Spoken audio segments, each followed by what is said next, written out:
देखिए अभी हमने इधर, आप थोड़ा सा, मैं मेरे इनको बोलूँगा सहयोगी को कि ये जो रीट लेवल 1 वाले जो तृतीय श्रेणी अध्यापक भर्ती वाली जो पूरा मामला था, वो हमने आपको बताया कि किस तरह से 21,000 में से 15,000 की उनकी जो नियुक्ति लगी और 6,000 अभी भी यहाँ दर दर की ठोकर और तारीखों के चक्कर में परेशान हो रहे हैं। तो वहीं आज शहीद स्मारक पर हम इधर दिखाएंगे, थोड़ा सा ये पोस्टर दिखाना मेरे सहयोगी, थोड़ा सा आओ इधर।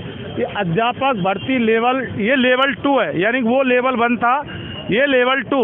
अब लेवल 2 की जो समस्या है वो क्या है कि 27,000 जो इनके पद थे, जिनमें से 22,000 को नियुक्ति मिल गई और 5,000 यहाँ पर भी अटक गए हैं। और सवाल ये है कि अब भी लोकसभा चुनाव की आचार संहिता आएगी, और जब आचार संहिता उनकी आएगी तो फिर इनका जो नियुक्ति का काम है वो नहीं हो पाएगा, और उसके बाद फिर मामला कब तक खिसता चला जाएगा। हम यहाँ कुछ ये बैठे हैं, इनसे बात करेंगे, शिक्षक से, जिनकी नौकरी तो लग गई लेकिन नियुक्ति नहीं मिली। जी सर, हम अध्यापक भर्ती 2022 के स्टूडेंट हैं। मेरा नाम सर विपिन है।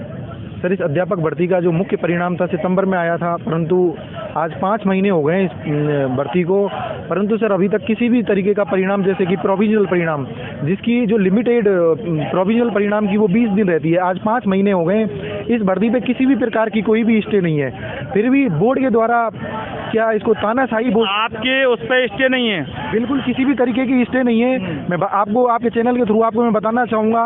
और सर, अधीनस्थ बोर्ड में जो चेयरमैन साहब थे वो पहले हमसे ये बोलते थे कि इस पे स्टे है, परंतु सर क्योंकि पता तो था कि स्टे नहीं है किसी भी तरीके की। बोलते क्या थे वो तो आप ऑर्डर की कॉपी निकालो, सारे पढ़े। जी सर, इसी तरीके से जब हम उनसे सर क्वेश्चन करते थे कि किसी भी तरीके की स्टे नहीं है, तो वो ये बोलने लगे कि आपके मैटर में मैं AG और AAG से मैं इस मैटर में राय लूँगा जब मैं रिजल्ट निकालूंगा। परंतु सर अभी इसको गवर्नमेंट की नाकामी बोलें या फिर क्या बोलें, अभी तक AG नियुक्त नहीं किया गया है और अध्यक्ष साहब के द्वारा किसी भी तरीके का इस पे कोई रेस्पॉन्स नहीं है। वो अड़े हुए हैं इस बात के ऊपर कि मैं AG से विचार विमर्श करके ही मैं ये आपका रिजल्ट निकालूंगा। परंतु सर मैं बताना चाहता हूँ कि सर इसमें राय लेने की ऐसी कोई आवश्यकता है नहीं। अध्यक्ष साहब, एक सेकंड, जब मामला कोर्ट का होता है तब विधिक राय वकीलों से, सरकारी वकीलों से ली जाती है, लेकिन जब मामला कोर्ट का होता ही नहीं है और कोई स्टे नहीं है, तो यहाँ AG और जो किसी DG की रिक्वायरमेंट की और उसकी राय की ज़रूरत नहीं होती। तो क्या ऐसे में अब आपको लगता है कि जानबूझकर आपको ये फंसाया जा रहा है? हाँ, या फिर हमें जानबूझ के फंसाया जा रहा है? क्योंकि हमारे पोस्टें भी अभी खाली छोड़ रखी, इन्होंने 5500 समथिंग पोस्टें खाली छोड़ रखी है, वो भी नहीं भर रहे हैं, ना प्रोविजनल का रिजल्ट क्लियर कर रहे हैं। अभी तक 1 महीने तक, आज तक ऐसा कभी नहीं हुआ कि AG AAG बना नहीं है, नियुक्त नहीं किया गया। इस बार ऐसा हो रहा है कि अभी तक कोई AG नहीं बना है। AG की जरूरत तो जब पड़ती है ना, जब भी नहीं है भर्ती पर। लेवल 1 वालों पे, हमारे लेवल 2 का तो कोई इसमें है ही नहीं, पर इनकी वजह से हमारा भी रोक रखा है। तो हमें तो केवल रिक्त पद वो भी भरो, और प्रोविजनल जो भी है, कट ऑफ से भी ज़्यादा वाले भी बैठे हैं, उनका भी रिजल्ट नहीं निकाल रहे ये लोग। कट ऑफ से ज़्यादा नंबर है, उनको भी बिना फालतू इन्होंने रोक रखा है।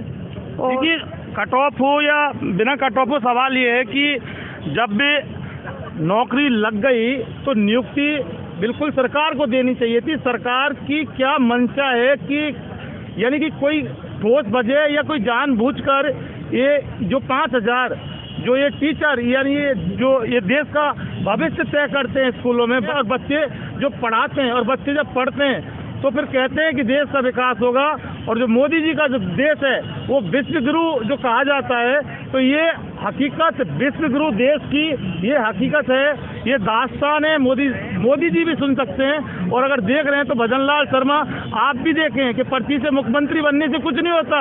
सवाल ये है कि इनकी जो नौकरी लग गई, इनकी नियुक्ति कहाँ है? नियुक्ति की पर्ची कब खुलेगी और कहाँ से खुलेगी? या तो अगर आपके हक और आपके हाथ की बात नहीं है तो एक बार दिल्ली में पूछ लो, राजनाथ सिंह से पूछ लो कि इनकी पर्ची खोलनी है कि नहीं खोलनी। सवाल एक राजस्थान का है साहब, ये हमारा राजस्थान है, तो राजस्थान कैसे खुशहाल होगा? क्लियर करो। जी नमस्कार, मैं विकास पंडित अध्यापक भर्ती लेवल 2 से हूँ। हम लोग कट ऑफ से ज़्यादा नंबर है हमारे, जो यहाँ पे जितने अभ्यर्थी बैठे हैं उनके सबके नंबर, किसी के 10 नंबर, किसी के 20 नंबर, किसी के 30 नंबर तक ज़्यादा है। उनको अभी तक ज्वाइनिंग नहीं मिली है।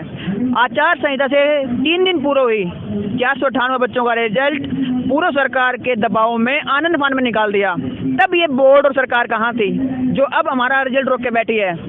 हम लोग पिछले 5 महीने से दर भटक रहे हैं, बट रिजल्ट का कोई भी पता नहीं है। बोल रहे जल्दी ही देंगे, जल्दी पता नहीं कब कौन सी होती है, कभी एजी का, कभी डबल एजी का, सब कोई आचार कभी हमारा को सेटे है ही नहीं। तो फिर क्यों आप किसी को भटका रहे हो बिना बात के?